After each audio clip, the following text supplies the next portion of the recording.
তারা দাঁড়াইছে, দাঁড়ায় নাই কিন্তু আপনারা জানেন, তারা দাঁড়াইছে বাংলাদেশের মানুষের পক্ষে, দাঁড়ায় না। না তাহলে তারা যখন বাংলাদেশের মানুষের পক্ষে দাঁড়ায় না, এখন তারা কার পক্ষে দাঁড়াতে চাইতেছে? কোনো বিদেশি শক্তির এজেন্ডা বাংলাদেশে নতুনভাবে বাস্তবায়ন করার জন্য দাঁড়াইতেছে, এটাই দাঁড়াইতেছে, এটাই তাদের চেষ্টা। কোনো বিদেশি শক্তি বাংলাদেশ নিয়ে খেলবে, বাংলাদেশের মানুষ 5ই আগস্টের পরে আর এই চিন্তা করে না। ভারতের রাজনীতিতে হিন্দু কার্ড বলে একটা কথা প্রচলিত আছে। বিজেপি এই কার্ডটা খেলে, নানা সময় খেলে, যেহেতু তার রাজনীতি হিন্দুত্ববাদী রাজনীতি। সুতরাং জনগণের ওয়েলফেয়ার কি করছি না করছি তার চাইতে তার এই আইডেন্টিটি উস্কে দেওয়া রাজনীতি প্রধান।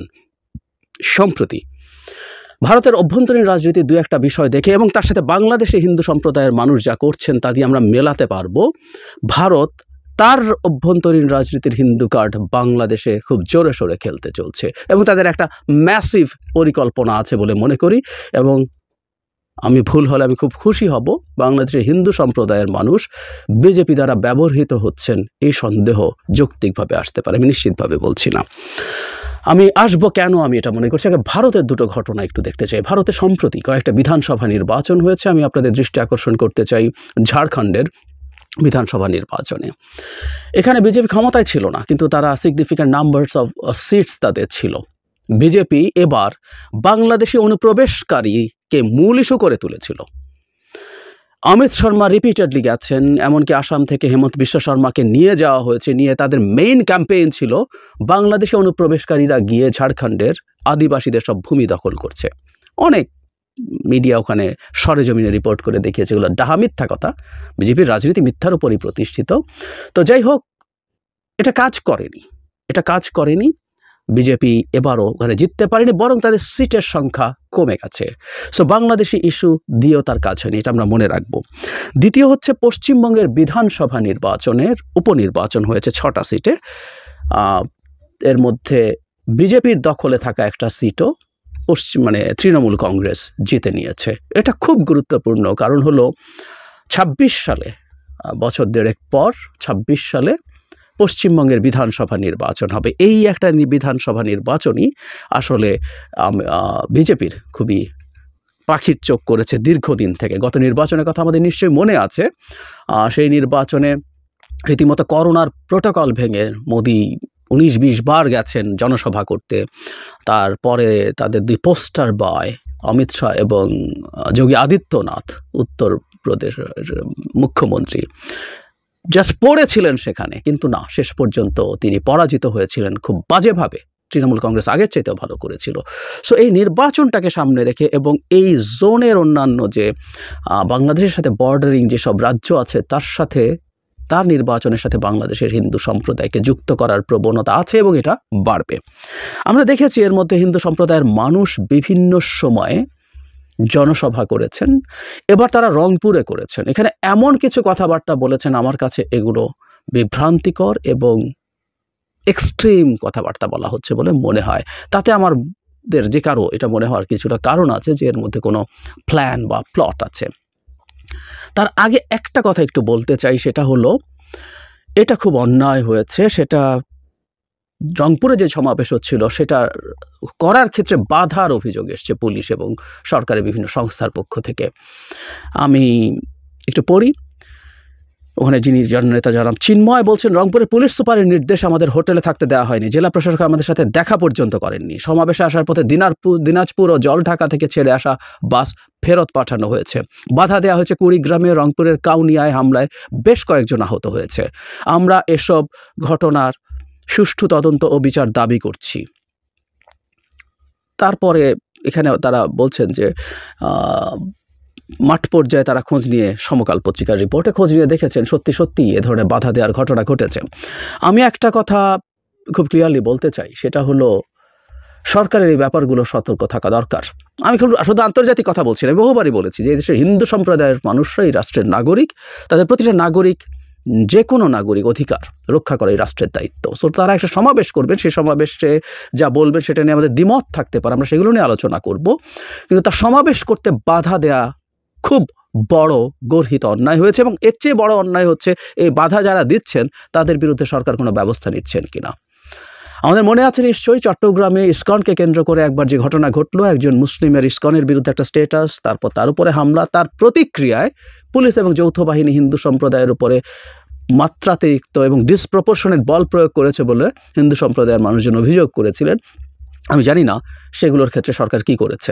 একটা কথা জরুরি, সেসব ক্ষেত্রে ব্যবস্থা যেমন নেওয়া দরকার, সেই ব্যবস্থা যে নেওয়া হচ্ছে এটা রিভিলড হওয়া দরকার জনগণের সামনে, হিন্দু সম্প্রদায়ের সামনে এবং বিশ্বের সামনেও। এটা খুব জরুরি। আমি আজকে যেহেতু ইন্টারন্যাশনাল অ্যাসপেক্ট নিয়ে কথা বলছি, আমি সেটা নিয়েই বেশি বলবো। সেই দেশের জনগণ যাতে দেখে যে হিন্দুরা এই রাষ্ট্রের ইকুয়াল এবং সম্মানিত নাগরিক, এবং হিন্দুরাও যেন দেখেন যে তাদের উপরে যে কোনো অন্যায় অবিচার হলে রাষ্ট্র এবং সরকার থেমে থাকছে না, তারা পাল্টা ব্যবস্থা নিচ্ছেন।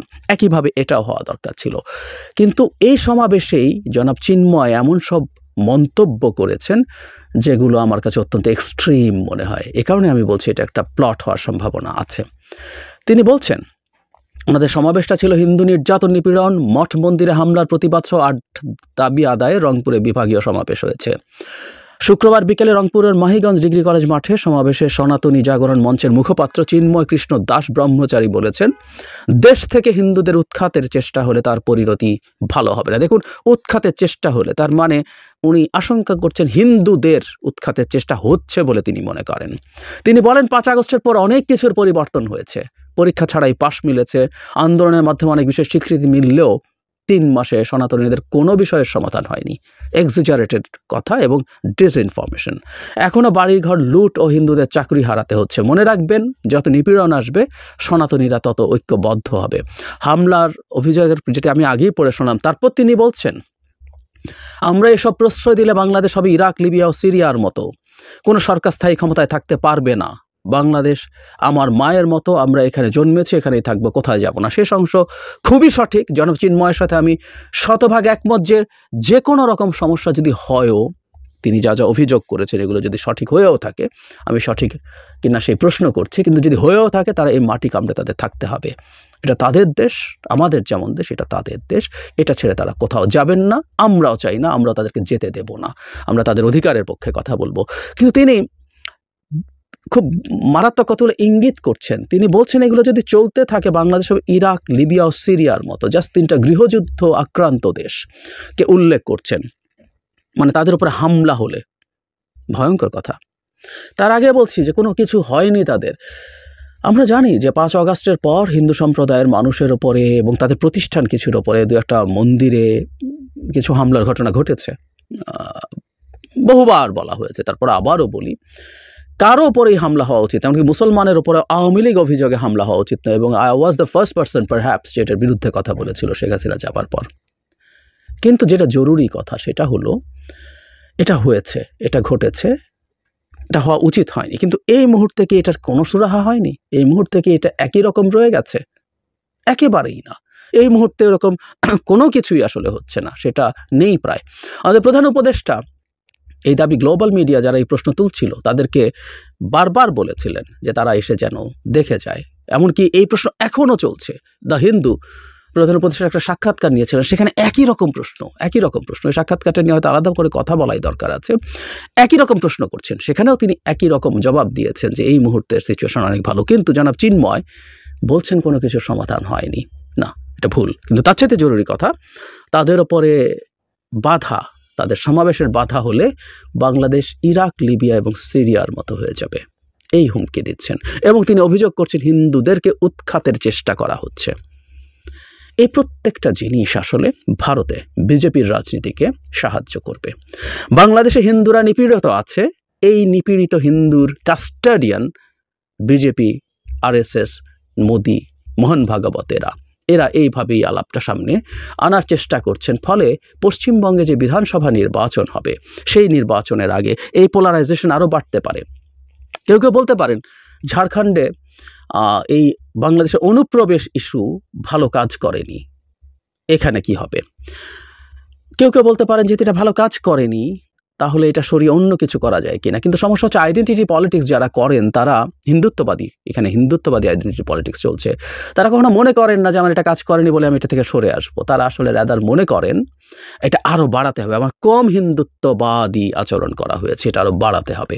ফলে সামনের দিনগুলোতে বাংলাদেশে পশ্চিমবঙ্গের লাগোয়া সবচেয়ে বেশি বর্ডার আমাদের পশ্চিমবঙ্গের সাথে, সেখানে হিন্দুদের উপরে অত্যাচার হচ্ছে, অন্যায় হচ্ছে, নিপীড়ন হচ্ছে, তাদেরকে উৎখাতের চেষ্টা হচ্ছে, তাদের গণতান্ত্রিক অধিকারে বাধা দেওয়া হচ্ছে, তাদের উপরে হামলা হচ্ছে, মামলা হচ্ছে, তাদেরকে চাকরিচ্যুত করা হচ্ছে, এরকম যত অভিযোগ বাংলাদেশের হিন্দুদের পক্ষ থেকে এক্সিজারেটেড হয়ে আসবে, অনেকগুলো ডিসইনফরমেশন হিসাবে আসবে, সেগুলো পশ্চিমবঙ্গে বিজেপিকে সাহায্য করতে পারে বলে বিজেপি মনে করে। করবে কিনা ইজ এ ডিফারেন্ট ডিসকাশন। গতবারও বিধানসভায় তারা খুব বেশি পেরেছিল তা না, সেই জিনিসটা তারা করবে। এবং বাংলাদেশে এগুলো ঘটা প্রত্যেকটা তথ্য নিয়ে আবার ভারত তার মিডিয়াতে, শুধু না তাদের সরকারিভাবেও তারা এগুলো প্রোপাগেট করার চেষ্টা করবে। সেই বিবেচনায় বলছি ২৬ সালের বিধানসভা নির্বাচনের আগ পর্যন্ত হিন্দু সম্প্রদায়ের উপরে যথেষ্ট পরিমাণ হিন্দু সম্প্রদায়ের দিক থেকে যথেষ্ট পরিমাণে এসব ঘটনা ঘটার সম্ভাবনা থাকবে এবং কিছু স্যাবোটাজও হতে পারে। যারা হিন্দু সম্প্রদায়ের মানুষকে সমাবেশে আসতে বাধা দিয়েছেন, তাদের গাড়ি আটকেছেন, এগুলো হতে পারে যে কোনো ধরনের স্যাবোটাজ। কিন্তু হোয়াট এভার ইট ইজ, এগুলোর ব্যাপারে সরকারকে খুব সতর্ক থাকতে হবে এবং হিন্দু সম্প্রদায়ের মানুষের সাথে কমিউনিকেশন বাড়াতে হবে। এবং আমি তাদের কাছে, হিন্দু সম্প্রদায়ের মানুষের কাছেও আমি আহ্বান জানাবো, তারা এমন কিছু বলবেন না, এমন কিছু করবেন না যেটা বাংলাদেশের হিন্দু সম্প্রদায়ের প্রকৃত অবস্থাকে হাইড করে, অতিরঞ্জিত করে এবং কিছু ডিসইনফরমেশন দেয়। কারণ তারা নিশ্চয়ই খেয়াল করছেন বাংলাদেশের অতি ছোট ঘটনাকেও ভারত কীভাবে ডিসইনফরমেশন হিসেবে ক্রমাগত চালিয়ে যাচ্ছে এবং সেটাকে সারা বিশ্বে ছড়িয়ে দেওয়ার চেষ্টা করছে।